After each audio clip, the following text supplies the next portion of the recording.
Well, welcome to another edition of Unplugged. It was a disappointing result again for the Saints off the back of what was, at least in some parts, a solid performance against the Swans. But once again, it was the kicking in front of goal that let the boys down in key moments. It was 12-11-83. The Saints defeated by the Swans 13-14-92. And we can't really say that we deserved to win it, but we certainly had our chances throughout the game. Definitely late, especially to lock it in, and we failed at the last most important hurdle. And not going to single anyone out because that's already been done plenty in the media, and I'm sure we'll touch on that a little bit later on. But it has been an issue for us as a footy club for a long, long time. So no point harping on one particular person this week. But there's a lot to unpack. But before we get to that this week, we've got a bit of a different look for the pod tonight. I am Nick Splitter, as you know. I will always be Nick Splitter. We have Aaron McGrath, as usual, known as H for those who are new to the podcast. But our other regular co-host, Darren Parkin, is unavailable this week with work. He's covering Roland Garros, the French Open for Channel 9. So in his place tonight, we have a special guest co-host. Some of you might know him as Jake Harrison. Some of you might know him as Acting Sergeant Alex Kirby. Some of you might know him as Zach Maguire. But we are, of course, talking about the actor, comedian, massive Saints fan, and co-host of the famous Two Guys, One Cup podcast with Will Anderson. That is Charlie Clausen. Welcome to a show where you don't need to put up with any rubbish Bulldogs fans and garbage, mate. Guys, thank you so much for having me. I've been a big fan for a long time, so it's an honour to be invited on. I mean, when you see the list of guests you've had, like the fact that I've snuck in the door is remarkable. No, pleasure to have you on, mate. It was another one that got away on the weekend. Yeah. I mean, this whole year has that feeling, doesn't it? Of just like it just hasn't come together. Like apart from the West Coast game, I can't really think of an enjoyable week. Even the two wins we had in a row were just kind of workmanlike. And I know you're not meant to blame injuries. I know you're not, but I think we all, as Saints fans, kind of put it to the side and was like, well, good teams overcome injuries. But going through the injury list and what we started with and what's happened through the year, it's been really hard to win a game this year. No continuity. I mean, it's not just about missing key personnel. It's about getting them playing games together. We had so many new players introduced last year, and then it just felt like this year we just could never hold the list together. Yeah, and H, we were chatting on and off throughout the game, but even when we had played real solid footy, as Rats called it in one of his presses, and even at times leading on the scoreboard, never really felt in control. How'd you feel?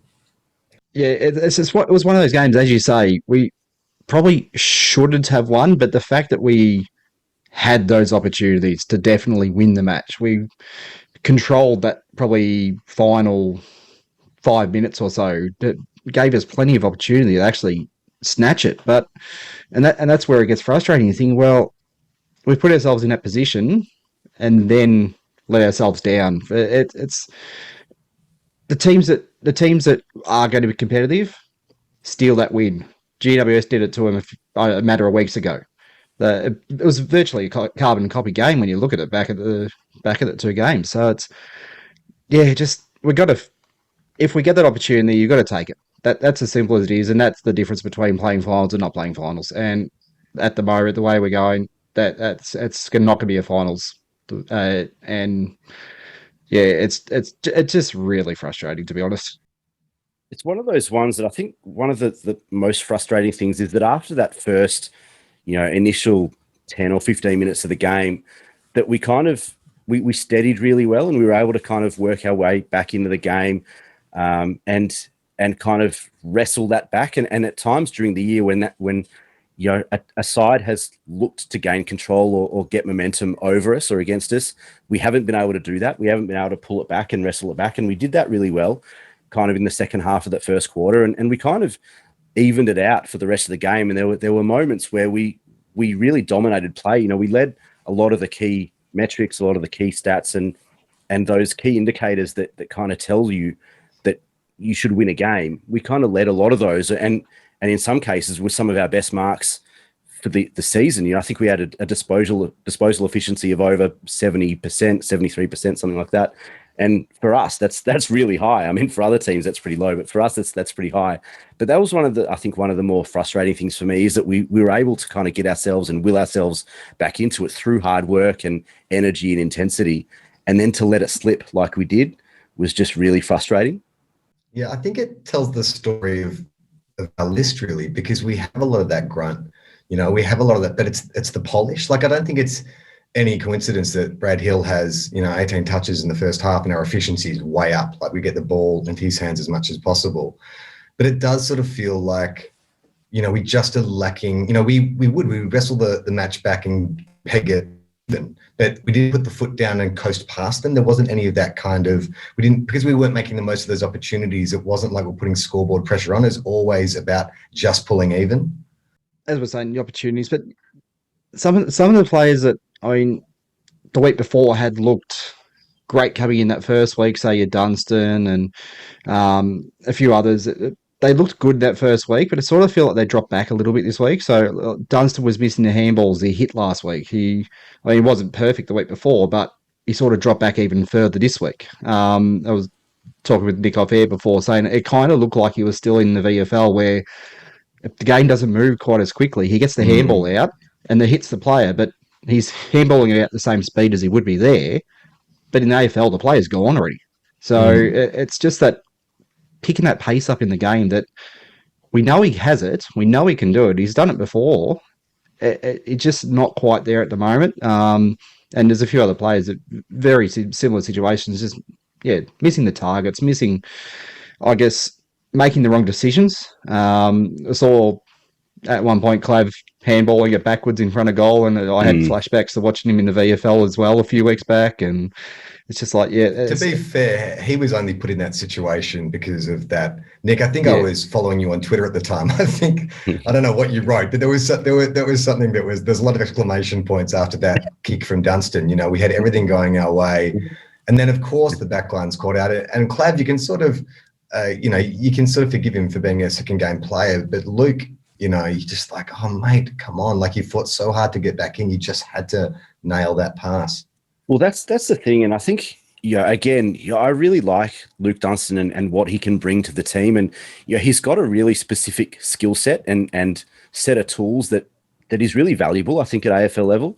But the way that we've been utilising him, specifically this year when he's been in the team, but even in previous years, we've kind of been using him a little bit on the outside. He's a grunt player. He's a contested ball winner. He's a contest clearance beast, and that's the type of guy that he is. He can lock down on your opposition's best midfielder. He can tackle, he can chase. He's got all these tools to work really hard, and disposal is the one major kind of red flag. It's the weak point in his game. And we look at games, a couple of weeks ago, we were saying again off air, he had 30 odd touches and 22 of them or whatever were kicks, and half of them were long kicks. And when Luke Dunstan is your kind of major kicking outlet out of the middle or off a wing, that you're in trouble as a list and as a playing squad, because that's not what he does. He's never been that guy. And H, you mentioned off air earlier that it's he hasn't really developed since his first season or two in the system. I still think that there's a role for Luke Dunstan to play, whether it's with us or another team, that he's got a skill set that's really valuable at this level, but we're just not using him. And maybe the reason is that we've got a number of guys that play similar sort of roles. We've got Seb Ross and Crouch and these guys, and then you've got Bytel and Burns coming through that also win the ball, win the hard ball, they win contests, they're competitive. And Luke Dunstan is that same, and maybe it's just one of those things that we've maybe moved past him. I was going to say, I thought that Dunstan may have actually been gone now with Bytel getting games, but then all of a sudden he gets dropped, and we're sort of thinking, okay, well, what's going on there? I thought he was going to be sort of left there to develop and be that player that was taking that position. So I think all of us earlier in the year have said that he shouldn't have been dropped all season. He should be keeping playing, because that's our future in the middle there. He is someone who's going to be there for a long term.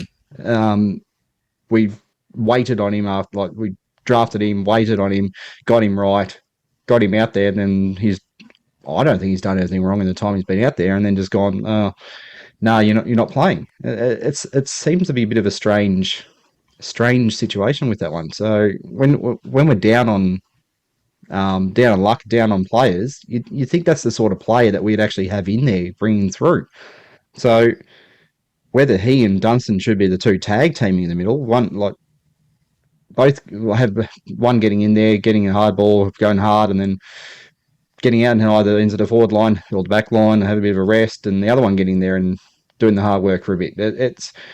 They're two players that can both do the same thing, and Vital can learn bits and pieces from Dunstan at the same time, because as you're saying, he knows what he's doing. So it's a position that we sort of don't look like we know what we're doing with yet. So someone needs to stand up and go, this is who we're playing, this is what we're doing with this position, because it just seems to be up in the air at the minute. I think maybe it's a question about the body size. Like, I mean, I know Jack Bytel is a big unit, but he's still a kid, and so I think there's got to be an element of either he's come back from that back injury, maybe they're being protective of him, maybe he's not running games out, like it could be a fitness issue, and so then it's a like for like with Dunstan.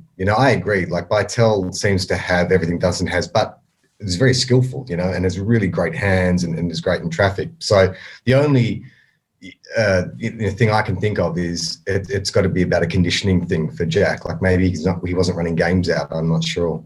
Yeah, well, I mean, that's the thing, right? And if there was ever a week that you're going to bring him back in, it's this week, when there's really no one else. Like, he's just about the only fit player on our list that's not playing this week, or available player, I guess, with Ross and Membry out. And we'll touch on, I guess, the coming game soon. But one question I wanted to ask you guys, and kind of touched on it at the top, around the goal kicking and I guess Jack Higgins and Max King to a point as well through this season. But are we too harsh as a footy community and football media, etc.? Are we too harsh on these young kids coming through? They're still learning their craft. Are we too harsh on these kids? Because there's been a fair bit of backlash over the last few weeks, especially around those two guys. But we've seen since King's 1-5 game against the Cats in round 9, I think it was, he's just looked like a shell of his former self. And you have to wonder whether some of that's down to obviously the performance and losing confidence in his own ability or self-confidence, I guess, but how much the backlash and the media focus on this particular element of his game has on him mentally. Charlie, how do you see, there's a lot of young kids and guys that are being driven out of the game. You look at Tom Boyd at the Bulldogs is one. Yeah, I think it's something that you have to take seriously, and football is evolving in terms of the way players are treated and the approach we take to players' mental health. But at the same time, it is a professional sport, and criticism is going to come in. And I think that if you want to look at the glass being half full, the reason why Max is attracting so much of that attention is that we all expect so much of him. I don't think a lot of the criticism I've read has been about maybe his technique's not good, maybe he's not fit enough, all this kind of stuff, which is all, to me, seems kind of constructive. It's not like personal attacks on him.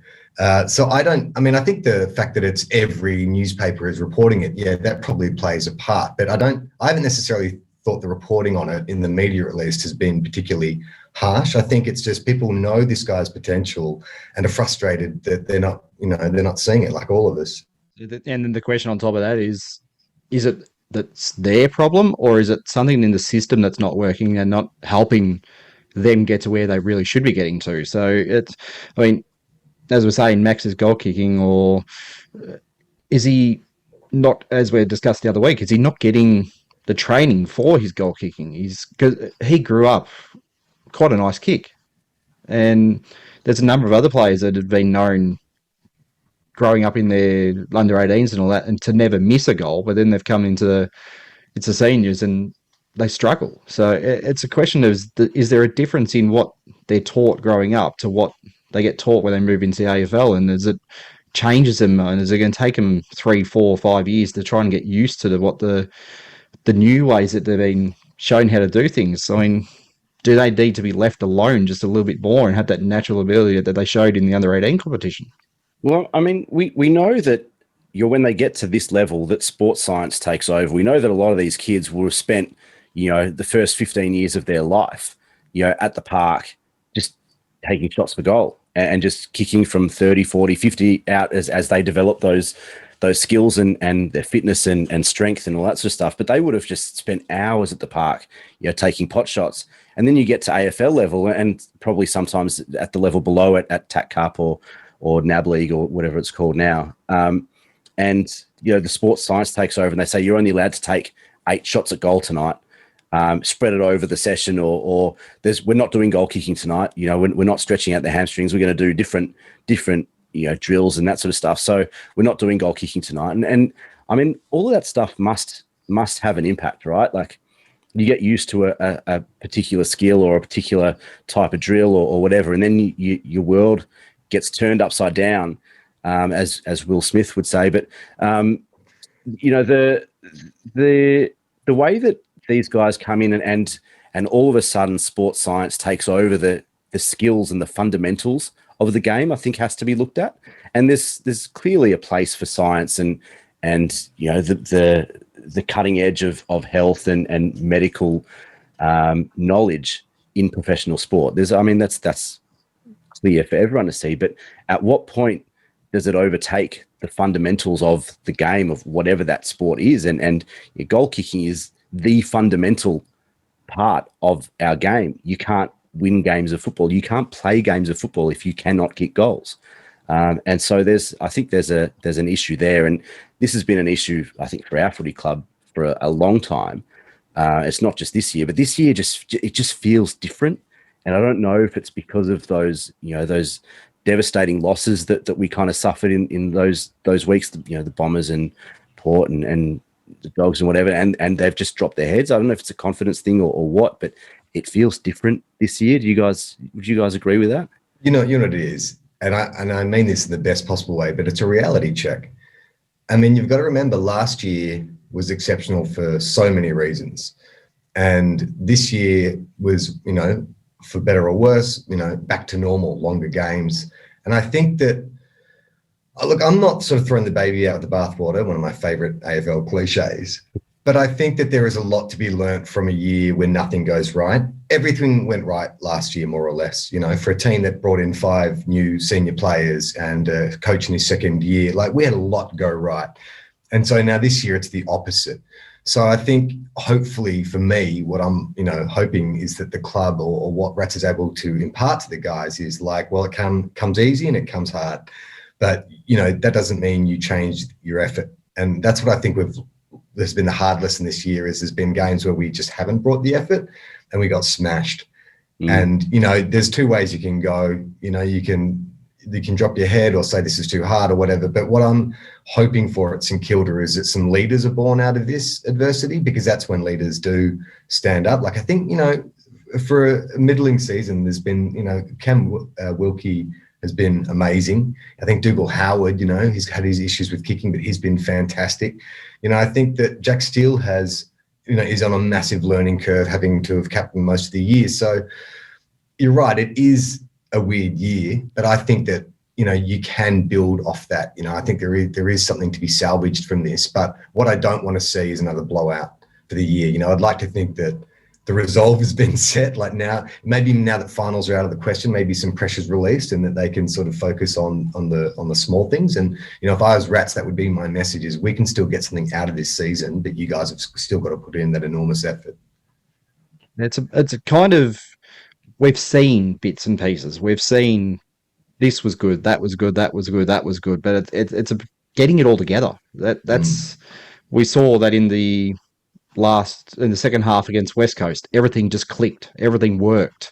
For probably 2.5 quarters against North Melbourne, we looked fantastic. I mean, it was North Melbourne, but they have looked good against only the week before against Geelong. They pushed Geelong right to the end. So it's not as if they can't beat good teams or anything. So it's just that, as I'm saying, 4 quarters of football is your first starting point. You play 4 quarters, you're in more games than you're not.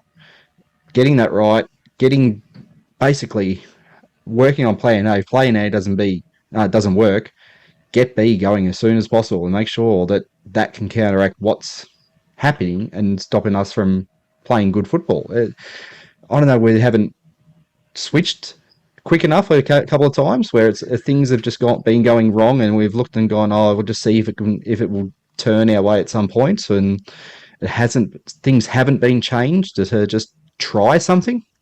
I mean, against Richmond, I think it just looked like we just kept doing the same thing all night, despite the fact that nothing worked. So are there changes being made to just go, hey, let's just give this a go, see if it does something or not? And that's our first thing. Just get our game right, and it will flow on from there. Is that concerning? I mean, I agree with you. I think in theory, is it concerning that the first half of the year, every week we're kind of told if we play our style of football, if we provide 4 quarters of solid football and the effort and the intensity and the energy is there, that we're going to win games of football, and then we go and do it. For half a game against West Coast, we prove that point. We do it against Hawthorn for 4 quarters. We prove that point. And we go and do it for 3.5 quarters against Geelong, and we get rolled. And then we do it for most of the game against Sydney, and we get rolled. And at what point does that start to have an impact? The fact that these guys know that we're giving it everything and we're giving it our best shot, and we're still not winning games, and they know it's their fault. Well, think about the Richo years. Richo's game plan was all built around pressure, but we didn't have the top end to execute the skills that you need once you affect the turnover or whatever. Last year we were doing it really well, but this year the skills have just left us. I mean, even Tim Membry's missing goals this year, and I would have bet like my house on Tim Membry like kicking a goal. That Geelong, that first quarter, that was my first live Saints game in about 18 months. I came down to Melbourne. I was so excited. And there's a real buzz going to the ground. And I remember sitting there in the first quarter, and I had like 3 mates, all Saints, and just being like, what is this? Like, it was so bizarre. 7 behinds, and Tim Membry's missing, and Ryan Marshall's missing. And I think like at some point you've got to read the writing on the wall and go, okay, look, yeah, sure, our kids are missing, Higgins and Max King, but it's also like our senior players. In that same game, Jack Steele does a completely out of character, pass into the corridor, gets completely intercepted, Geelong score at the other. At some point, you've got to go, okay, I think there's multiple problems here. It's not just going to be more goal kicking practice. It's not just going to be, thinking, is getting mentally prepared or applying pressure. Like, I think what we need at the end of the year is a massive review, like across all departments, because I think that, like I said, last year was one out of the bag, and this is the reality check. And if we're serious about getting better, then you have to address, well, why did the reality check happen? And there's lots of areas. Yeah, there are. And I mean, this is not something that I'd kind of imagine that we talk about in terms of, football department review and assistant coaches and whatever. But you look at some of the changes that were made in the off season. Aaron Hamill was our forward line coach for a while. We had our most efficient, effective year as a forward line and forward half unit last season, and there are a number of reasons for that. I'm not just saying it because it was Aaron Hamill, but in the off season they moved him to defensive coach. He was a noted pressure forward, a leader in the forward line, a goal kicker, and now he's the defensive coach.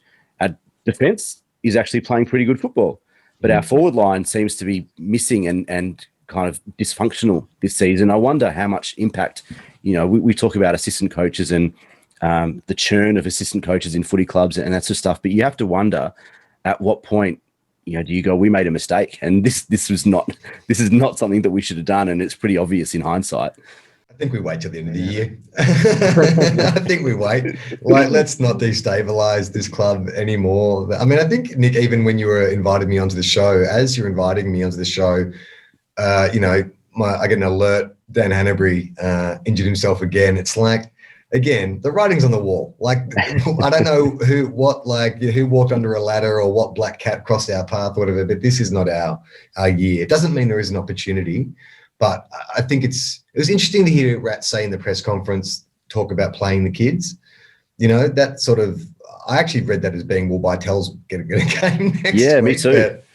But I guess you meant every kid but Jack. But I don't know. I mean, like I said earlier, I think there must be something else going on with Bytel that is, because we all recognise the potential and the ability. But, it would be good to see him get a good, solid chunk of games, to see the season out, just to get some momentum into the next year. Yeah, no, it's probably a big, as you're saying, a review. It's going to be a big review of, all right, this is where we were, this is where we've gone. Where are we going now? What are we going to do? I mean, you say Hanbury. Do we say, sorry, but you're not getting out there. You're not doing anything on field. You're doing a lot off the field. We know he's doing a lot of work off the field with the players. Is he someone that needs to step back into an assistant coaching role or something to help out? I mean, he's already doing it, but we're paying him as a player at the moment. So it's those sort of big decisions that they have to sit down at the end of the year and go, this is what we're doing. We're going a different direction, or we're fine lining what we're doing now. We know where we want to go, but it's just not working right this moment. So it's a couple of big decisions, couple of big, okay, this is what the club's doing now. Make the hard decisions and go, yep, that's it. There's nothing else being said. This is how we have to do it. Where do you sit on Dan Hanbury, Charlie? I mean, he's a polarizing figure at the footy club from no fault of his own. He didn't choose this. He didn't choose to be injured every week for the last 3 or 4 years. But how do you feel about Dan Hanbury? Well, look, it's always hard. Like, because if you're a diehard Saints fan, you never want to criticize. You want to see, the positives and everything. And so if I have that lens on it, I understand why they went after him. And you got to remember where we were at the time. No one wanted to come to the Saints. We couldn't get anyone. We went after everyone with a huge amount of money, but Seaford was it was putting people off. And we're at risk of becoming like North Melbourne. We're not that much bigger than North Melbourne, but, the Saints have a huge dormant, supporter base that needs to be fed something. And it had just been too long. Roosevelt was retired. We needed something. And so they rolled the dice. I mean, if you sort of think about Aaron Hamill, they signed Aaron Hamill to a 5-year contract of which he played 2. Remember that period of time where it was like Aaron Hamill 2 weeks, Aaron Hamill 2 weeks. Yep. And so I figure like that's what we got is what we brought in was leadership, premiership experience. And when he has played, he's been great. I don't think you can really argue that, but yeah, I don't know. It's a hard one. If a great sporting story, a great fairy tale story would be for Dan Hanbury to voluntarily give up, the last year of his contract, ignoring the trigger year, to say, you know what, I'll take a coaching salary and I'll donate, but he's not going to. Why would you? You'd be insane. His body smash up. He needs to save the money. So I don't hold it against him. I don't think it's not like, he has deliberately gone out and has been a consistent disappointment. It hasn't been like Harley Bennell where he's self-sabotaged. He's been trying to get fucking back on. Sorry, I don't know. Can you swear on plug? You can swear. You can swear. Okay. We're not Will Anderson swearing, but we're okay. All right. That'll be my one for the day. Yeah, you can see he injured his calf at training, and I'd seen photos of him earlier in the week, and he looked good, and yeah. So I don't know. I mean, if you think about where we were in 2018, that was a season I almost wanted to quit following the Saints. It was that North Melbourne Good Friday game. I was living in the States at the time, and I'd stayed up till 2 a.m. to watch it, and it was so bad. And I was like, God damn it, I just don't think I can do it. I can't. It's been 41 years. I can't do it. I can't do it anymore. And then, the club, new supporters were thinking that and so they had to do something. So, like I said, I get why they brought him in, but if you had to sort of be cold, hard facts about it, then it probably hasn't really worked in our favour. Well, I guess it really comes down to how you define that whole process, isn't it? Because if it's purely, a playing contract decision, then clearly that whole concept is a fail. Like it's not even a fail. It's just a did not attend. Like did not attempt to. That's a fail, mate. you're not getting a pass for not attending. But I think if you look at holistically, then you look, do we get Brad Hill through the door? Does Jack Steele turn into the player that he is today? Some of those things that you can't help but ask yourself, did Hannahs have an impact on that? Even if we couldn't get him on the field for years on end, but how much impact does he have? And we've heard the younger guys, Hunter Clark and Nick Caulfield over the last couple of years talk about the impact that he's had on those guys at training and off the field as well. But do we get Paddy Ryder? Does he want to come to St Kilda as opposed to going somewhere else? It's these things that if we don't trade for Dan Hanbury in 2018. Do any of these other things fall into place after that? Not necessarily, no. And that's where I think the draw card for him was as well, knowing the experience he had and knowing the Sydney system has worked for so long and he's been there for this extended period of time where they've been successful, and just his knowledge just to bring in and to, I think that's what they're sort of looking at as well, thinking, okay, there's a bit of off-field coaching available from him when we have these younger players coming through. So, and that's where I think possibly going ahead, that's where we can look at working with him. If things don't go right, that's where you want him to coach. You're hinting, you're dancing. I think he'll be a great coach, to be honest. Just from what I've heard behind the scenes, as you're saying, with these younger kids and that, he'd step straight in as an assistant. As I say, if he can't get back on the field, that job is there for him. It's ready to go straight away. I think they've looked at him from that point of view and going, that's something we've got ahead after he played, but it looked like, it could come earlier than what they'd hope, obviously, but might have an opening for a forward line coach next year. So we'll see. Well, let's try and wrap up, I guess, the Sydney game and that, and we'll do our our weekly votes. Charlie, you want to kick us off with your first time unplugging votes for Charlie Clausen? This is very exciting. I listen every week and I try and get in the minds of all three of you. So let's see where I am on this one. So I go. Do you start at 3 or do you start at 2? 1. Well, good question. I start at 2 and just really change things up? That would just send us into a tailspin, I think. I'm not sure we'd ever be able to recover from that. But we'll start with 1. With 1 and make our way through to 3. I gave 1 to Jack Steele because I think it's mandatory this year that Jack Steele gets a vote in every game, regardless of performance. But he was phenomenal, particularly in that first half. I thought he showed great leadership. And when it comes to goal kicking, I feel like he's one of our most reliable set shots. Even watching him at training, actually, the Saints today just posted some footage of the players all taking goal kicking practice, which I thought was pretty funny. Jack Higgins especially gets featured right at the end. I'm like, oh God, I wonder if there's any edits that we haven't seen. Like they posted the one of him kicking it through. Anyway, they ran out of film. The Jack Steele, that tackle and goal, that led us sort of almost getting even, and then we got ahead of them. So he gets my 1 vote. 2 votes is Brad Crouch, who I think is just very quietly putting together a pretty stellar season for us. Like, I was a bit hot and cold on him at the start. I wasn't really sure what we were getting. But his attack on the ball and his desperation, and to get that many touches on the ground, that is as small as the SCG, he loves it in tight. Like, I think that, we should maybe ask to play Sydney again at the SCG this year, because I reckon he loves it up there. We might get him. And then 3 to Tim Membry. I think maybe one of the most underrated utilities. I think we can now start calling him utility, but he is such a great overhead mark. We all know about the standing start jump, the 2-foot jump. But it's only taken us half a season to work out, but we finally worked out how to stop teams getting a run on, and that is to put one of our best markers and best readers of the play into the back line.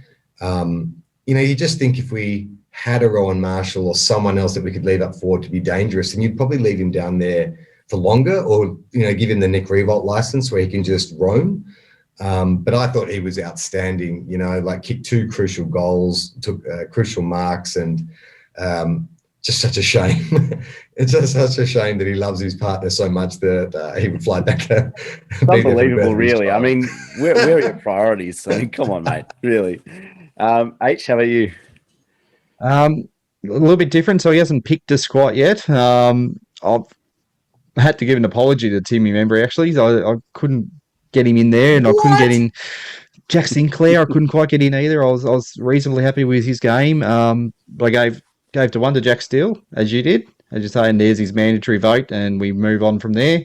I gave 2 to who did I give 2 to? I gave 2 to Jack Higgins. I mean, that sort of game that if he kicks 3 of those goals, that's a best on. That's as simple as that is. That's the only thing that let him down was the goal kicking. Apart from that, it was a brilliant game. He 12 marks as a small forward. You don't see that too often. So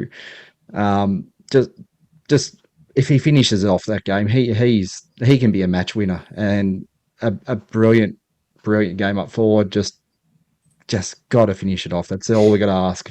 And 3 to, as you were saying, how good a Brad Crouch was. He's got the 3 from me.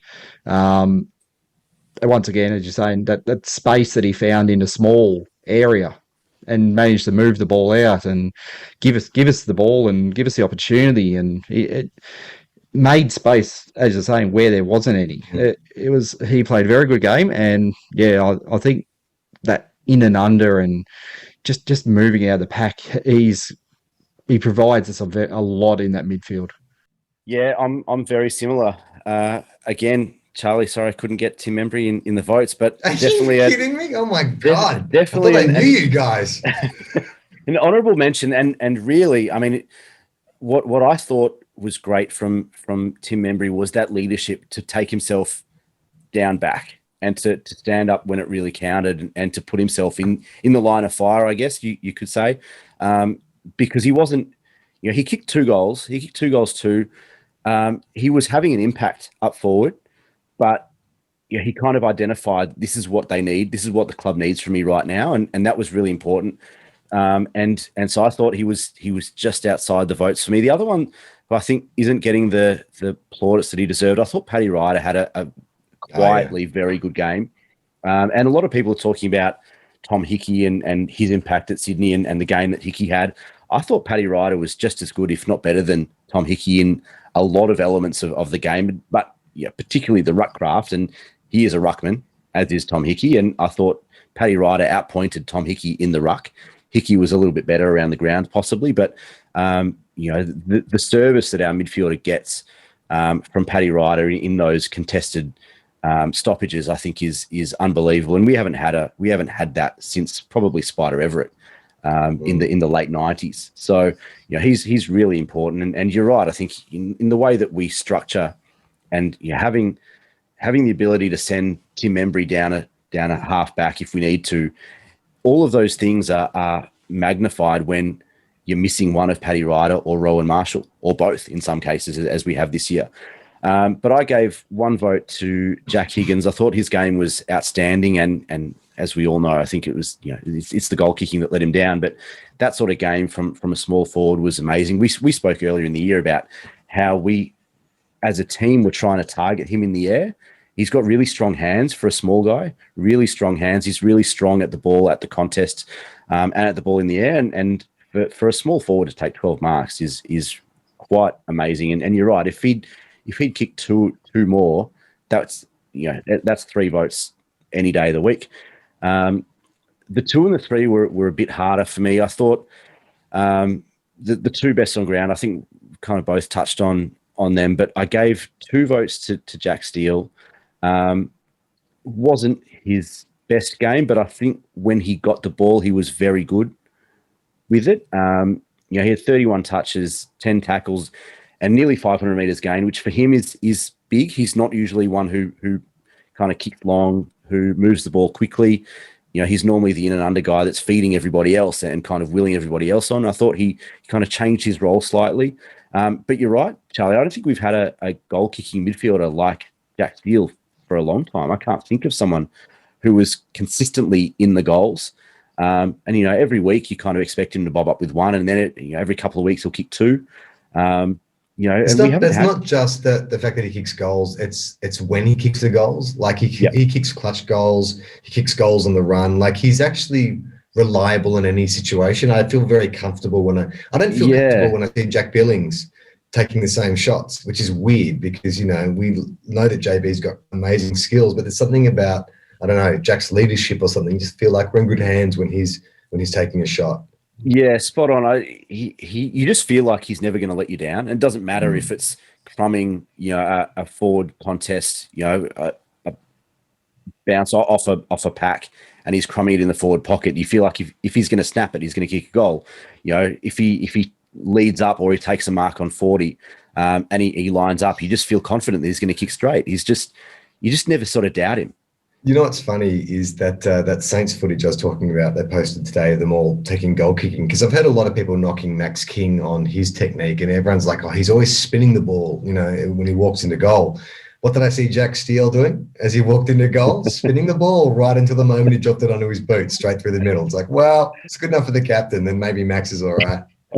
Yeah, I don't know what it is with Max, but we've spoken about the spinning, and it's something that annoys me. I don't know whether it has any impact at all, but I just feel like he rushes, and it certainly seemed like Higgins on the weekend rushed some of his shots. And that's the other thing. You should go. I don't know. You guys should check this video out, because when Higgins takes his shot, he takes a lot of time. Big deep breath, like he really takes his time. And before Saturday afternoon, he was probably our most accurate kick. Was it 16-7 or something like that? Like that. Going to the game. Yeah. So that's amazing. It's one of those things. It could only happen to St Kilda that your most accurate shot at goal has important shots at goal and misses. But what can you say? We chose to support this team.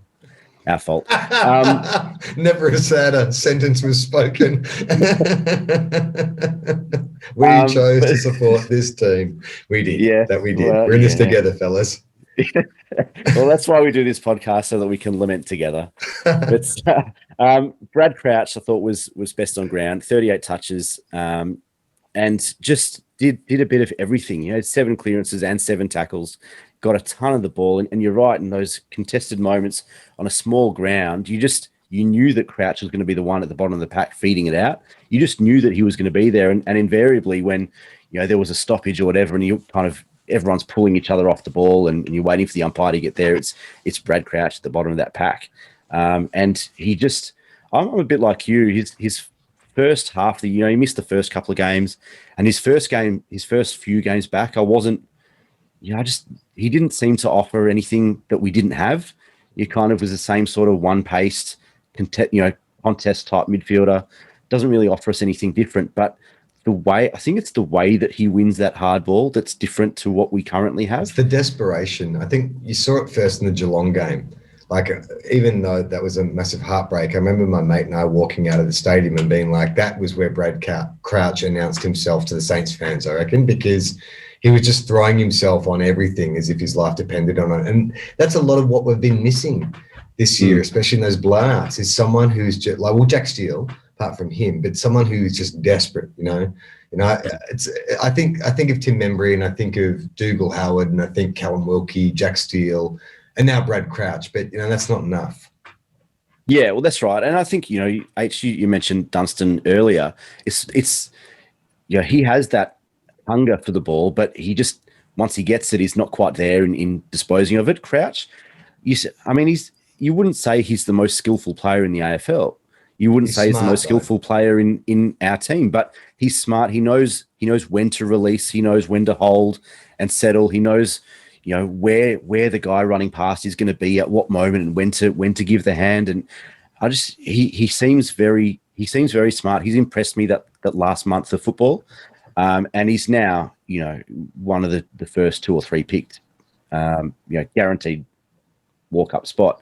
Most of the guys are now, because you just can't pick anyone else. There is no one left to pick. But when you think about who we're missing as well, like if you take Brad Crouch and what he brings, and then someone like Zach Jones, who prior to injury was in really good form, I mean, we're and also offering something different. You know, he gives us something that's what I different mean, to what we. Is you've got the inside grunt, and then you've got Zach, who's inside, but also can do outside. And when you think that we're missing that, like we haven't had that for the majority of the year, then you know where we're sitting on the ladder isn't quite so surprising, is it? Well, yeah, I mean, do we want to talk about where we're sitting on the ladder? Where are we? I actually don't know. Are we? I'm going to guess 12. I think we're 12th. 12th, I believe. Yeah, I think we're 12th. Yeah, that sounds about right. Yeah. So I mean, and there's look, there's now a two game gap. And percentage out there 8 now. So, do we say it? We're a mathematical possibility? Are we using the mathematical cliche? No, we're mathematicals for top 4 still, but yeah, anyway. we are clearly a very data focused podcast. So we're a mathematical chance. We'll stick to that while we can. It's kind of the Saints catch cry for the first half of every season. I think is that we're still a shot. We just got to turn things around. Another 5%, another goal here or there, it makes all the difference. But look, we're far off it, I think, at the moment. But we've got some votes from Parko. Parko gave 1 vote to Jack Sinclair, who had a pretty good game. He had 28 touches, I think. 2 votes to Jack Steele and 3 votes to Brad Crouch. So we'll add them all to the tally. And I'm unsure as to whether we should give a running update or a running tally as to where the votes are at, or if we just leave it to the end of the season. Or even maybe we'll have a mid-year on the buy round and see how it's going. I mean, it's no question who's winning, right?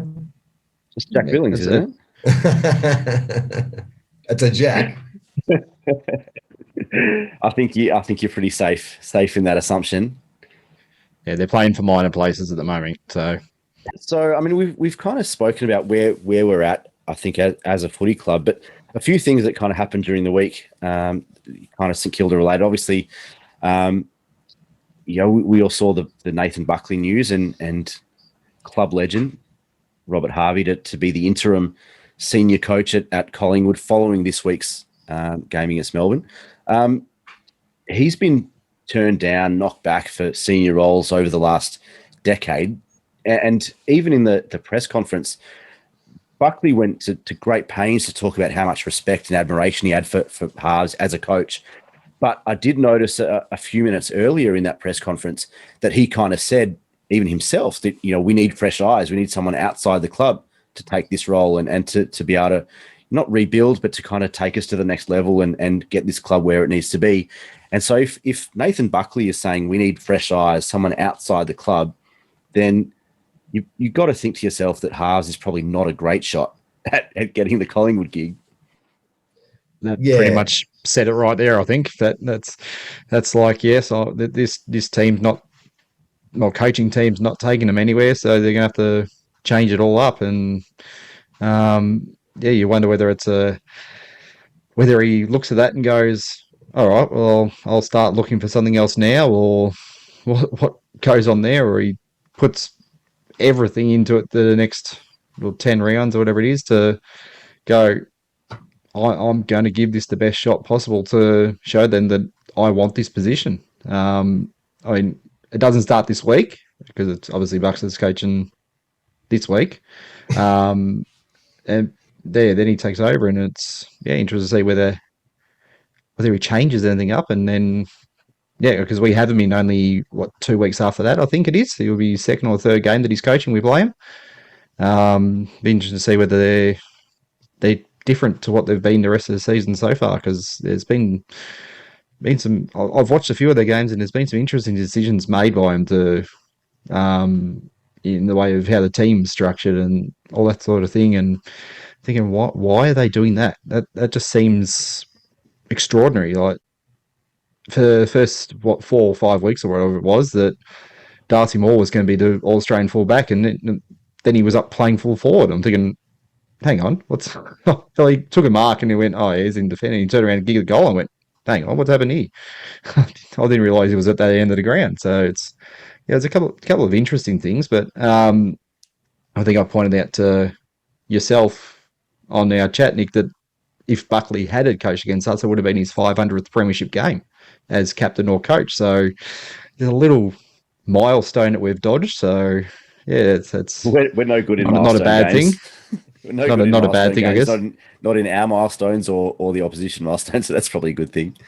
I'm kind of glad that Banger gets to coach Collingwood, because I know the romantic fairy tale that Saints fans always talk about is, let's get Banger back to the Saints and he can coach us. And I'm never a fan of that idea of getting like a favourite son back, because Rob Harvey is, his reputation is unimpeachable at St Kilda. He's one of our greatest ever players. I won his jumper in a raffle when I was 12 years old. He gave it to me himself at the Saints Social Club. I've still got it. It's hanging up in my cupboard right now. I've probably been eaten by moths, but it's under that jumper. You're wearing it under that jumper, aren't you? Exactly. I wear it all. Well, the funny thing is, I went to his 350th testimonial dinner that they did at Telstra Dome, and I took my brother, and there's all these people getting like photos with Rob after the dinner, and so I waited, and then I went up to him and I said, "Hey, Rob," I said, "Look, my name's Charlie, me, a huge fan." I said, "When I was 12 years old, actually, we beat Hawthorn at Moorabbin for the first time in 12 years, 1991, and you were best on ground, and I won your jumper in the raffle after the game." And he's like, "Oh, that's great." And then I said to him, "I've still got it, Rob." And I just saw the look like wash over his face as he backs away towards the exit. He's like, "Oh, God, this guy's going to turn me into a skin suit." We have to get that Homer Simpson meme with Robert Harvey backing into the bushes. Backing into the hedges, yeah. So this idea of getting Rob back to the Saints, I think is, it's lovely and romantic, but let's see if he can coach first. I think he'll be good. I think he's obviously got a smart football brain. He's a football nerd, and I think that Collingwood need a circuit breaker of some kind. He's probably a very different personality to Nathan Buckley, who's so kind of alpha and articulate and public speaker. Rob, as we know, is kind of a bit more introverted.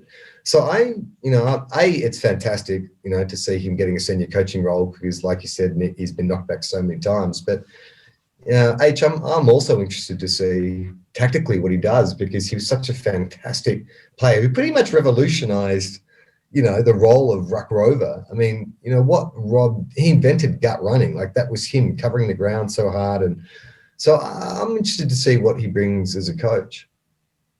It's an interesting one. You talk about that romanticism, and I think us as Saints fans, we haven't had much else to hold on to other than romance. And I remember years and years ago talking about the next, dream coaching combination at St Kilda was, Trevor Barker and Danny Frawley, and that was always the plan. That was always the plan.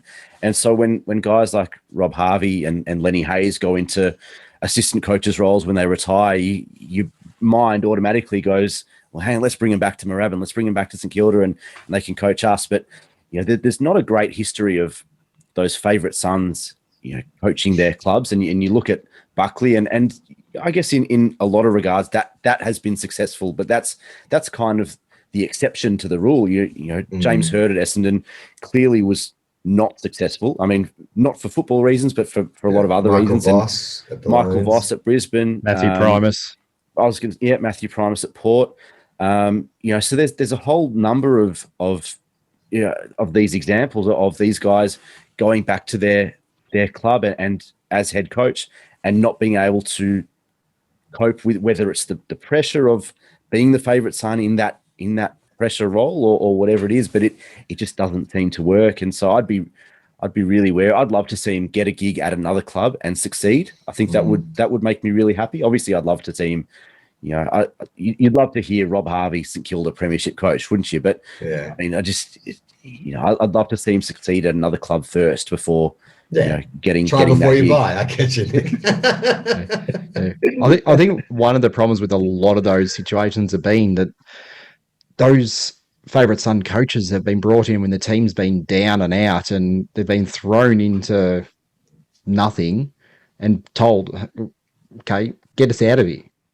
They get the fans in, but then the results go the wrong way, and the fans go, well, we didn't ask for this. So you sort of get that shift in who is supporting the club at that point, because you got the diehards who only think that some of them from the club belongs at the club and that, and then they stick around. But the ones who are, no, I want results, I want the club to be successful, go, well, this isn't working, so I'm not going to bother at this time. So you've got to get that right mix, I guess. The problem is you can't really bring, I guess, a coach in like that when you're flying. I mean, that would be the perfect storm, but it just won't happen. So it's a very, very much a, oh, do we bring him in to when we're down and out to get a whole bunch more members or something? But that's about all you'd be looking at, I think. I was talking to Titus O'Reilly earlier this year. I did a summer series where I interviewed people about the clubs they support.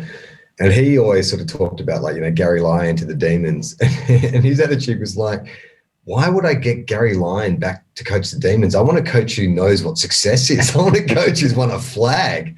And I was like, I think that's a good point. Brett Ratton's played in a premiership. I think even they released some video of him at the start of the year talking about, we made finals and that's great, but that's not good enough. I'm used to having the ultimate success. And it's probably the rare bit of footage you've ever seen of Brett Ratton where he's shown some kind of swagger or arrogance. But yeah, we need some of that. I don't know that getting Rob Harvey back is necessarily the answer to St Kilda. Like, let's import some experience like Jared Roughhead and Brett Ratton and, guys who know what it's like to win a flag.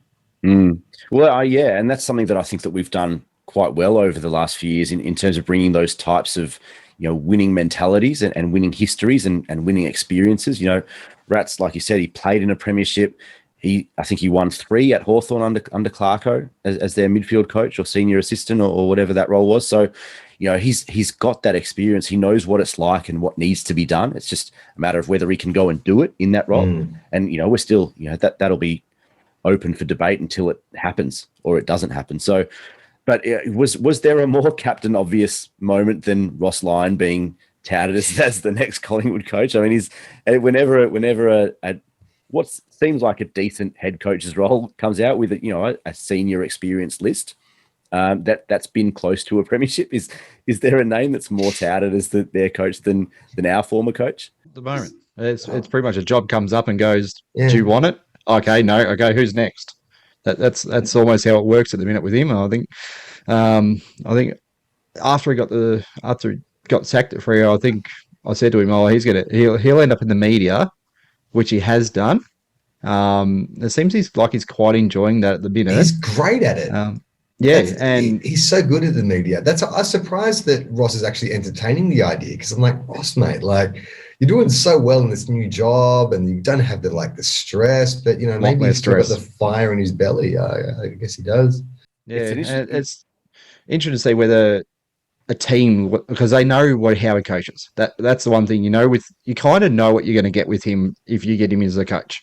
You kind of already know part of how the team's going to play. That's one thing you have to look at. You go, okay, do we have the list that will suit how he coaches? That's going to be the first thing you kind of need to look at. It's almost like with Ross, you've got 3 years.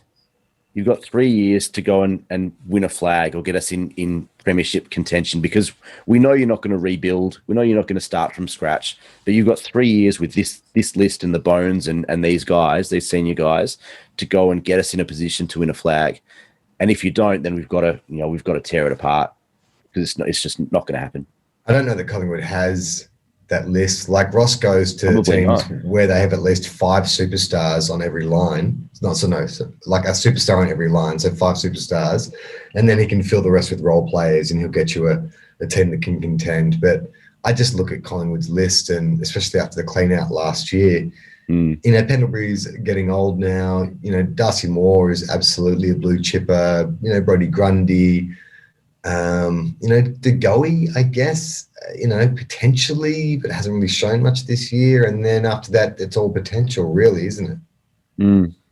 Yeah. You actually mentioned something about how good Ross is in the media and being a bit surprised at that. I wonder, you look at guys like Nick Rewalt, Nick Del Santo, Lee Montagna, and now Ross, who are now, they're really good in the media and then the way that they analyze the game and understand kind of how football is played. Do you reckon that's a coincidence that all those guys were in that same team together under Ross and together, learning from Ross, learning with Ross. And now all of them have these, incredible football brains that is working really well, either in development roles like Dal has with St Kilda and in the media. And Joey's, done some coaching and scouting and that sort of stuff. And also in the media, it just seems an incredible coincidence that all of those guys together. Nick, it's a coincidence. Clint Jones isn't hosting any AFL talk shows. The five guys or the four guys we talked about. Andrew McQualter's won a few flags at Richmond. Yeah, I think that the four guys you mentioned in the media were exceptional individuals prior to Ross. Like, I think they were, they're well-spoken, intelligent, articulate guys. I think they were always going to sort of follow that line. But I think maybe I wouldn't be surprised if actually Grant Thomas had a bit to do with it. He was very much about sort of self-empowerment and leadership. And, you hear the way that those guys talk about Grant Thomas and the influence he had over them. I wouldn't be surprised if that was more of a binding factor than maybe Ross. So glad someone other than me brought up Grant Thomas, because it's normally me that gives him the credit every week. So yeah, I think GT's also gave him a bit of the make sure people know what you're saying, because we do know that he tweeted a lot but actually didn't follow anyone. So it's very much I know what I'm saying, listen to me sort of thing as well. So yeah.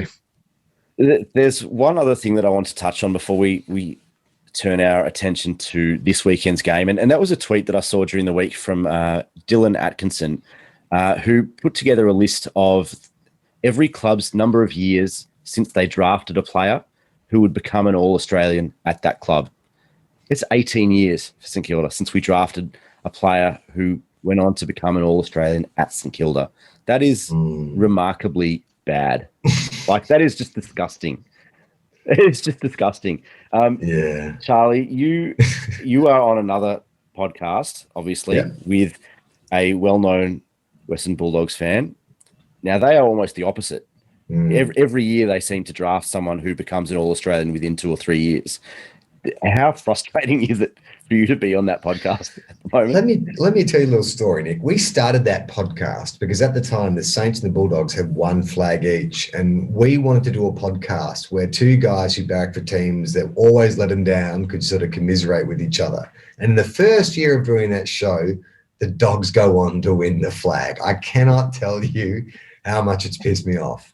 Like, it's not fair. It's absolutely not fair to have to, go each week, talk to a guy who's seen a flag and probably will see more in his lifetime. But yeah, I think that it's like Richmond. You look at Richmond with like Shea Bolton and they seem to bring in these young players who just become amazing. I think drafting is one thing, but it's having the framework and the leadership within the club. Like St Kilda was like that in the 2000s. We would bring players in, and I think they would get to, like, would Sam Fisher become an All-Australian if he'd been playing for Carlton?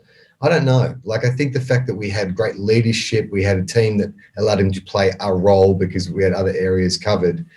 So I think that, one sort of begets the other. Like, you get a good team, and then when you bring draft picks in that they can get to All-Australian, we've made some blunders, absolutely, no doubt. Like, if you want chills, you just sort of read our drafting, particularly around 2014. And then, it's just one of those things where it only takes one, like a Bontempelli or was like our Revolt. You can build an entire team around a player like that. And we just haven't nailed it. But I mean, I look at our list and obviously Max King could be anything. I reckon Rowan Marshall was on his way to being like a Max Gawn. Like he is such an exceptional player. He's very rare for a ruckman in terms of his forward craft. I think that's been one of the most damaging things. And also Jade Gresham. Jade Gresham was on his way to becoming Brent Harvey and is going to miss almost 2 years of football in a row. So, yeah, look, I don't know that we've nailed it in the draft, but I also think we have a lot of talent at the club. We just have not had any luck with injuries. I mean, on any given day, you look back at some of those draft selections and they could have turned out completely different. I mean, you look back at draft day and so many of those ones that are really well publicized. Obviously, the McCartan Petrarca pick is one of the two big ones. But on that day, there were two prospective number one draft picks. It was Paddy McCartan, who was the best key forward in that draft, and there was Christian Petrarca, who was the best X factor in that draft. No one knew whether he could develop a tank to play in the middle. They knew that he was pretty good forward of centre, but whether he could develop to be a midfielder, no one really knew, and there were huge question marks on that. So, like you said earlier, Nick Riewoldt was retiring. We needed a key forward. He was clearly the best key forward in that draft, and everyone thought that he was going to be the best key forward in draft pools for the next 3 or 4 years. And so why don't you take that shot? And, that offseason, Petrarca does his knee, he does an ACL, and everyone's going, shit, we dodged a bullet here. Dodged a bullet. And we've got this key forward who's going to be our full forward for the next decade. And it didn't work out that way. But, these things can change so quickly. And then you look at Jack Billings, who during that draft year was one of the key nominations for that number one draft pick. He was all year spoken about as one of the, if not the best pure footballer in that draft, most skillful wingman, midfielder potential. And, everyone was rapt that he was available to us at pick 3. And Bontempelli was barely known in draft week. He was kind of this draft bolter. He was barely in the top 10 mock drafts. Late first rounder usually, but not kind of top 5.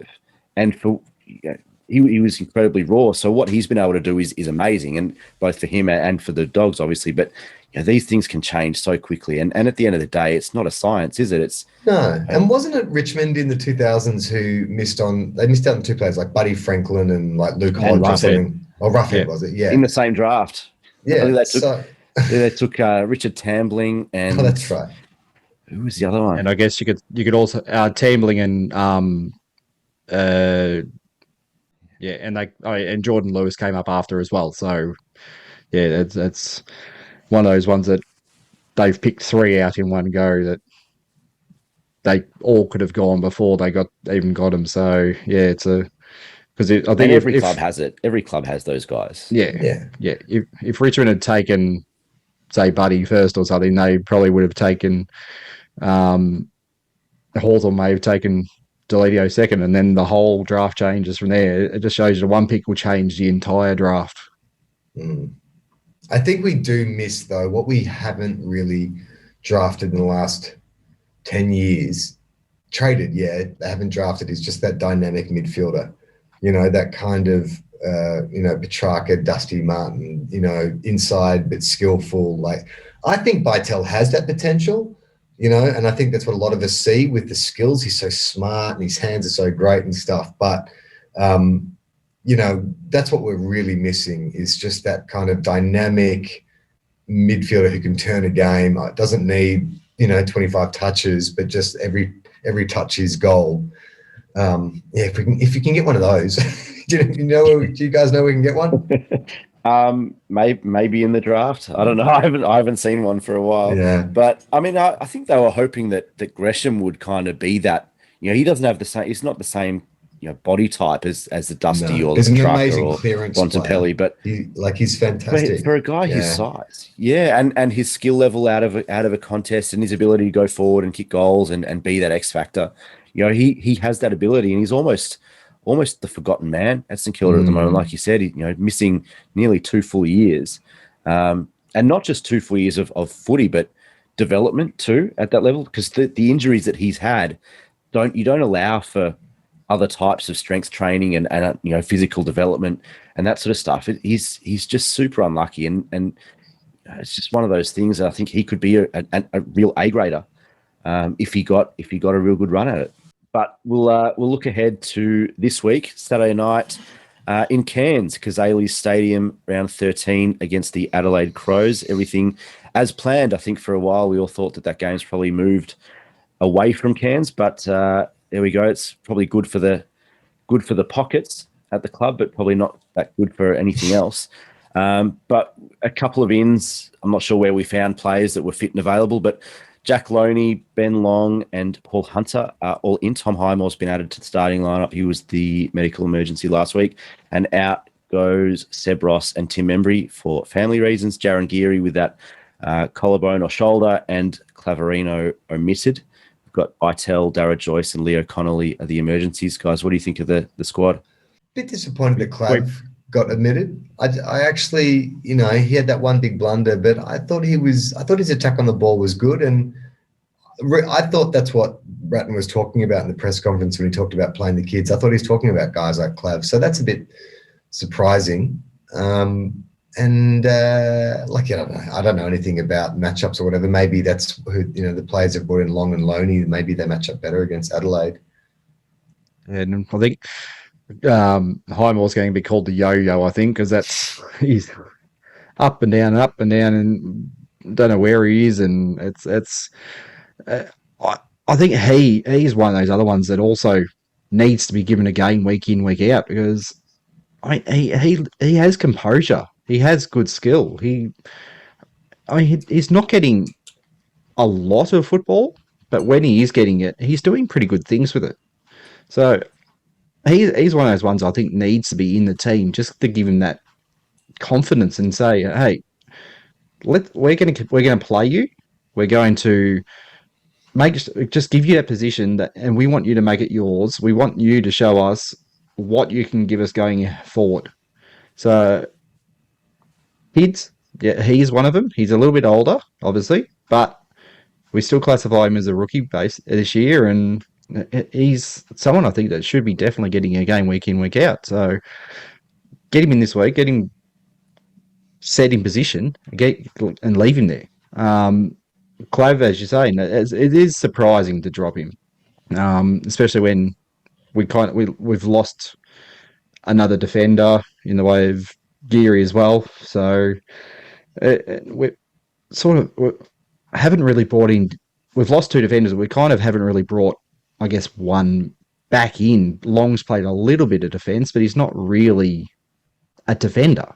He's a little bit of, I guess, played a bit of that swingman in defence, but not really a set position defender. So you wouldn't call him a defensive type of player. No. He's done a few silly things playing in defence too. It seems he got the sensation from running through McRae and thinks, oh, now I want to hit people. So it's a little bit of a strange move in some contexts, I guess. So I think there was a whisper of Tex may still miss. We don't know yet. It was a little bit of a cloud over him. So that would shore us up a little bit. I don't know whether we normally kick six against us, so that's probably a good thing. Exactly. So whether they sort of know, oh, hey, he's not playing, so we're able to step everyone down one's position a little bit or something. But otherwise, yeah, he might have a field day against us down there, to be honest. It's really strange, a really strange combination of ins and outs. I think that they just don't seem to match up with each other. Like, who's Paul Hunter coming in for, and what is his role on the weekend?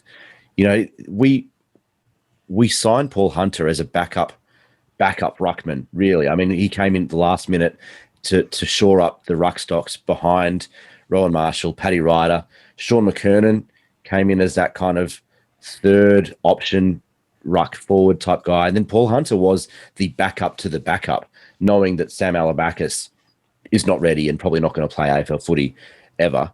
But who's Paul Hunter coming in for this weekend? And I don't understand. Like, we know that Riley O'Brien's a pretty good ruckman. But, Paddy Ryder, sure, if there's a week that Paddy Ryder can go one out against the ruckman, it's potentially this week. I haven't seen Paddy Ryder have a bad game in years, not just since he's been with us, but in years. He just doesn't have a bad game. Even his kind of slower games are still pretty good.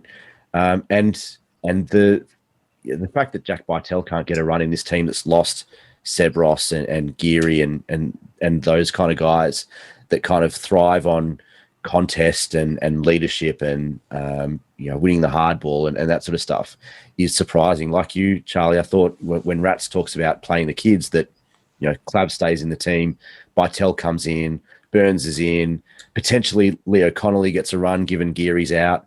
We're at that stage of the season where what have you got to lose? And it's not like there's a whole lot of other options, like a whole lot of better options to come in, because we're so depleted in our depth. We're struggling to get a team out in the park. Why wouldn't you play Jack Bytel? I mean, I hate to say it, but potentially Ben Long and Jack Loney are playing for their careers at St Kilda. Like, I think that maybe that's the idea behind it, is like, well, let's see if they can show something. They're taking on Adelaide, who, probably aren't traveling all that great. So maybe that's the thinking behind it, but I would think that you could have room for Jack Loney, Ben Long and Jack Bytel. Like, I'm like you, I'm a bit baffled by who Hunter replaces, because, it's none of the guys going out. There's no Claverino, maybe because they're both tall, but I'm hoping he's not going to line up at centre half back. And one thing I'm just thinking of then is maybe, is there something in the planning to bring Max up the field a little bit and maybe play Hunter as a full forward? It could be something that we're trying, just to maybe get Max back into the game a little bit more, because we know he's been missing. He's not getting much of the footy. Move him up the ground, get him a bit more of the ball, because against Geelong, he was taking marks on the wing. He's been sitting in the goal square, getting nothing. Do we want the ball in his hand a little bit more, just to get him back into the games? Because he's not seeing anything at the moment. So I don't mind that. I don't mind that concept at all. I mean, I think one of the things that, if you're going to keep Max King in the team, given his confidence issues and whatever, that you've got to try and change something up for him and get him out of the goal square, get him out of that mindset and mentality of, I've got to kick goals. And, maybe put him on the wing like a Richo or Rewalt type, 200 centimeter wingman. Let him win some ball. Let him get some loose ball, some easy ball on the wing and deliver. He's a pretty good kick, field kick. We know he can take a grab. He can be an outlet type guy at half back for those long kick-ins. He can be a guy who can line up on any other wingman and automatically beat them for size and strength. So, I don't mind that idea. Paul Hunter at full forward is an interesting one. I was at Moorabbin a few weeks ago for one of the training sessions on a Monday, and saw Paul Hunter kind of playing with the forward unit and taking some shots for goal, and he just looks like the most uncoordinated kick of a football that I've seen in a long time. I mean, we've had some pretty uncoordinated kicks of football. You look at guys like Jamie Shanahan, and we've had some pretty unco type looking players, but Paul Hunter is one of those guys. It just looked like he drops the ball from so high. He's tall. He's a big guy. He drops the ball so high. It seems like it takes forever to get from his hands to his feet. Maybe it's Paddy Ryder forward. I mean, that makes more sense, right? Maybe. I mean, he's shown that he can do that. He hasn't done it, I guess, consistently, probably since his Essendon days, I guess. But I mean, it's potentially an option, and let Hunter ruck one out. I don't know. I mean, it's probably too early in the season to be like going completely experimental. Like, I mean, I know mathematically we're out of it, but you'd like to see us sort of, still bank a few before we start moving the magnets around. I mean, it's just weird. I'll be interested to see how this all plays out in the end, because it's just, I think that the Saints, they have to tread a bit of a fine line, because there is a lot of grumbling about selection every week, and mainly to do with Jack Bytel. And I mean, I don't know if it affects Jack himself, but definitely the fans. I think they need to be aware that we want to see him. Surely you'd think they have to be aware of that, right? I don't know. I mean, isn't there a bubble? Isn't there a Saints bubble? Doesn't every club have their own bubble? They always say that we don't listen to the outside noise. Well, they did open up the Facebook group for members to be in, and I think I see that post every second post. So that would know then, yeah. Yeah, so it's definitely going to him, because I'm pretty sure they monitor that page pretty well, but it's just a matter of whether the person who's monitoring the page knows anything about football, or is just maybe it's outsourced to another country. I do feel sorry. I mean, for most footy club social media managers, I feel sorry for, but I do feel sorry for our social media manager in particular, because I think they cop it They cop it a lot. I mean, I've got a few friends who work at the club, and there's been quite a few texts I've sent this year. I'm like, hey, you're going to have a rough week. I'm just thinking of you. Just try not to read the papers too much. It can't be a fun experience at the best of times, I would have thought, at Moorabbin. But I mean, I wouldn't be surprised to see a few changes, late changes in that lineup. I mean, right. You look at the structure of the way that the squad is listed, it just doesn't make sense. I guess in a traditional football sense, it doesn't make sense. So it wouldn't surprise me to see potentially Hunter come back out and maybe a Claverino or Dara Joyce comes in. You know, Joyce didn't really do much wrong. I haven't been a huge rap on him historically, but I don't think he deserved to get dropped when he came in when he came out for Frawley in that Geelong game. Wouldn't surprise me to see Jack Bytel come back in, given we've lost Ross and Geary. Wouldn't surprise me to see Leo Connolly get a debut. There's a lot of debuts this week in AFL footy. I think there's about 18 or something across the 7 games. Wouldn't surprise me to see Leo Connolly come in for some foot speed and a bit of dash that we're currently lacking. And so there's any number of changes out of those emergencies that could be made late. And I think they're taking the entire squad over from Sydney. So entire squad of we got an entire squad, isn't it? Like we're pulling 25, I think. Yeah. It may be a situation of what the conditions are up there as well, because I mean, being up in Cairns at night, it's probably going to be very slippery. The ball's going to be hard to hold on to. We know that before we even get there. So what the day is like beforehand is going to probably dictate who is in the final team and how we're going to play it. It's very much we probably know exactly what we're going to be served up. We have to put the team to suit those conditions and to play it right. And that's where we're saying Hunter maybe. I mean, he may not play if it's going to be one of those really wet, greasy nights. Then Ruckman aren't who you're bringing in. So it sounds like you guys don't want Hunter to play. I mean, I don't want to read between the lines here, but you guys are creating any kind of scenario in which he does not take to the field. I love the guy, but it's just a strange situation. Just a strange situation to be included. That's all. I mean, if Ryder was out, then you go, well, there you go. There's his position. But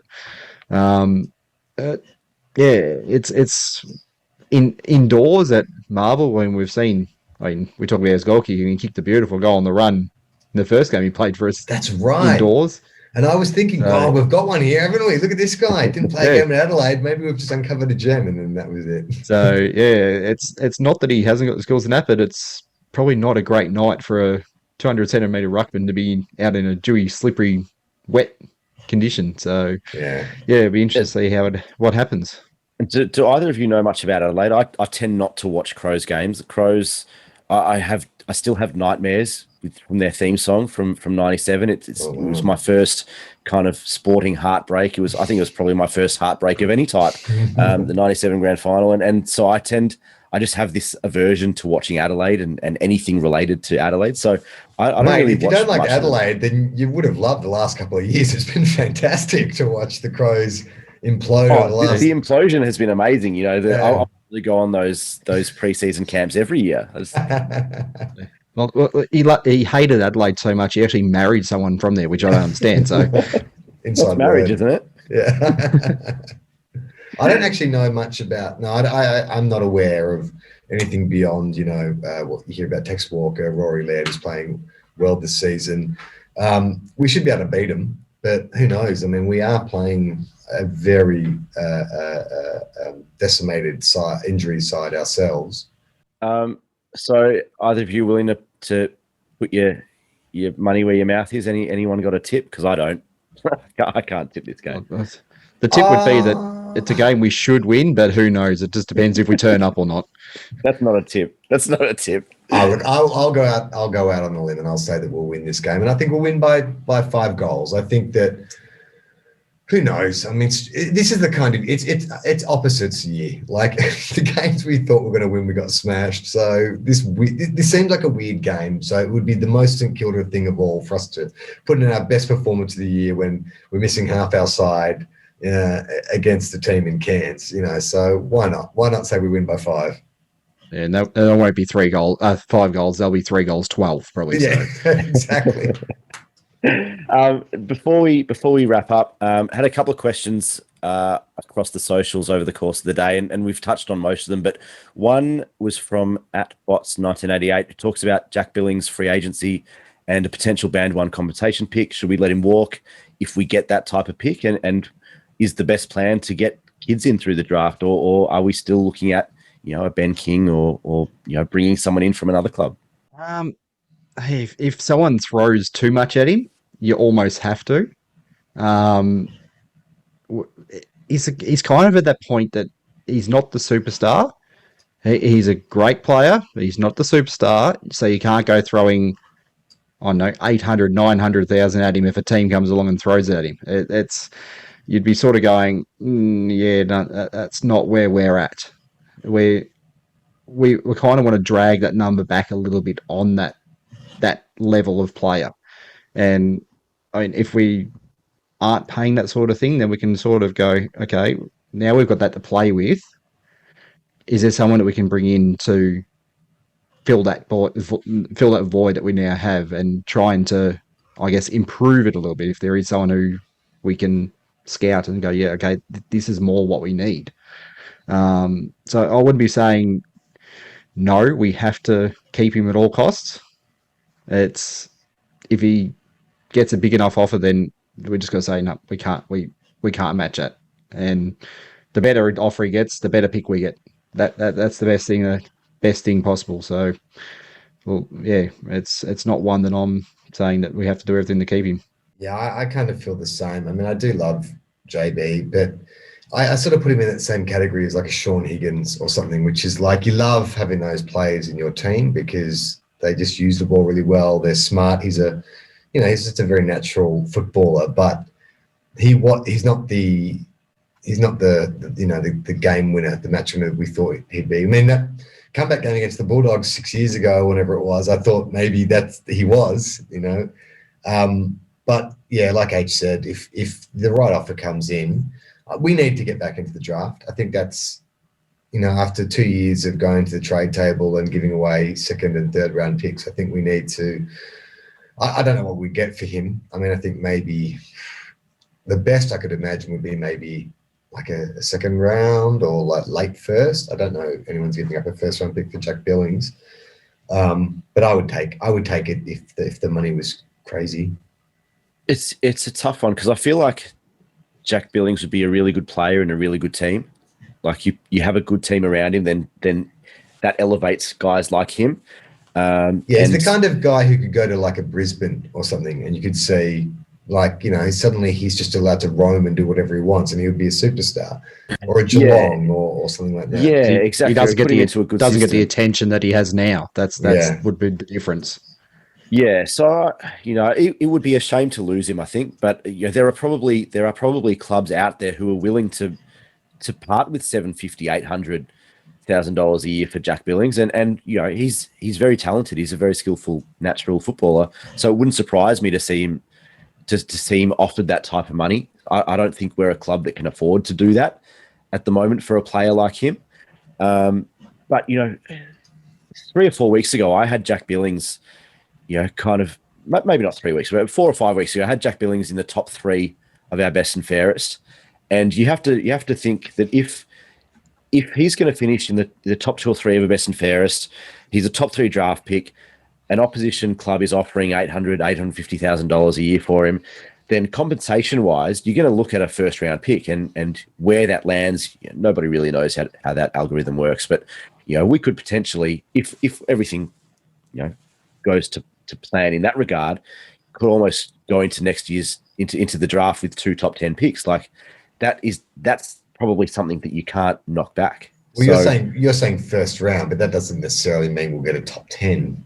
No, not necessarily. Not necessarily. I mean, it all depends on what band of that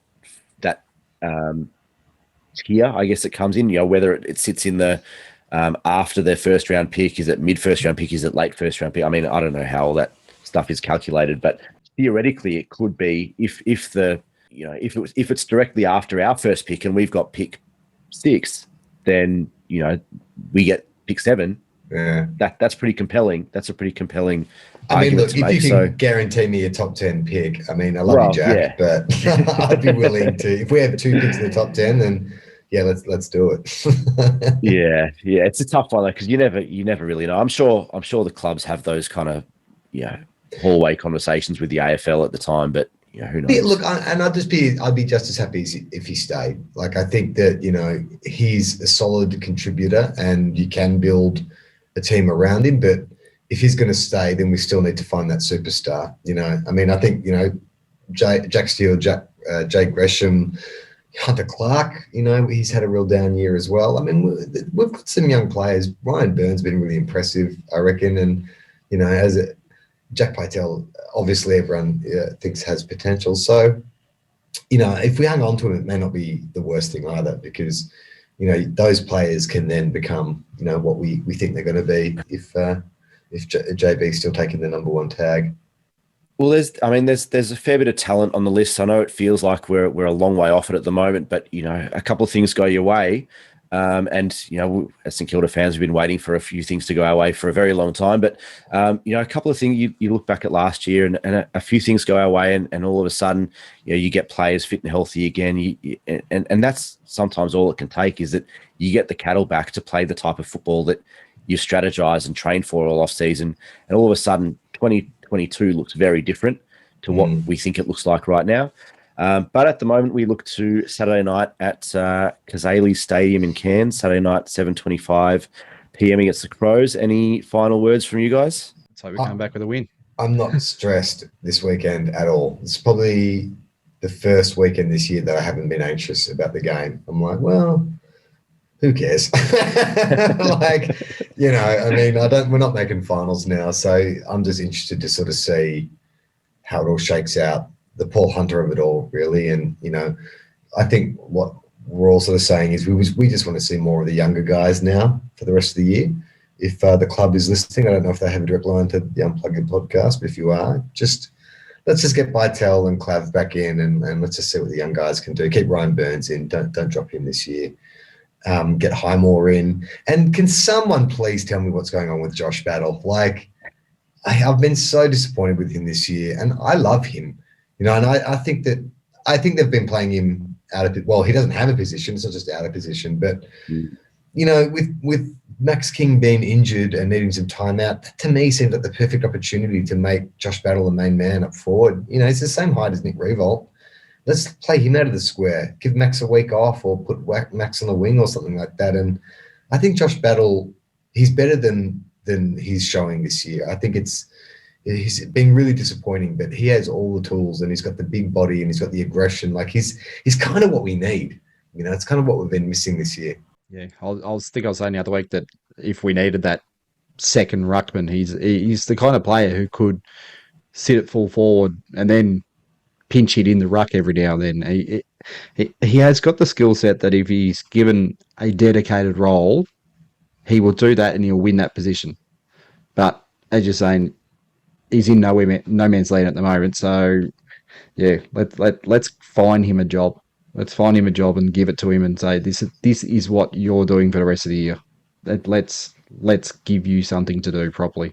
Completely agree with both of you on Josh Battle. I think there's a lot of talent that's not being recognised or developed or utilised at the moment, because for one reason or another, he's kind of thrown up forward, thrown in the middle, thrown down back, and never seems to find himself settled in one position for long enough to kind of get that continuity. But Charlie, thanks for joining us this week. It's been great to have you, and thanks for stepping in for Parko at late notice. My pleasure. With Tofop, Bofop, 2 guys, 1 cup, and whatever other another podcast. Creative opportunities that you're working on at the moment. Thank you. It's been a real pleasure. Like I said, a big fan of the show, and anytime you need me to come in and rant about the Saints, more than happy to do it. No, I appreciate it. And for any Saints fans looking for other podcasts, get around 2 Guys, 1 Cup. It is very funny, and there's a lot of Saints ranting on that too. So get around it. H, as always, thanks, mate, for your work tonight, and we'll see you next week.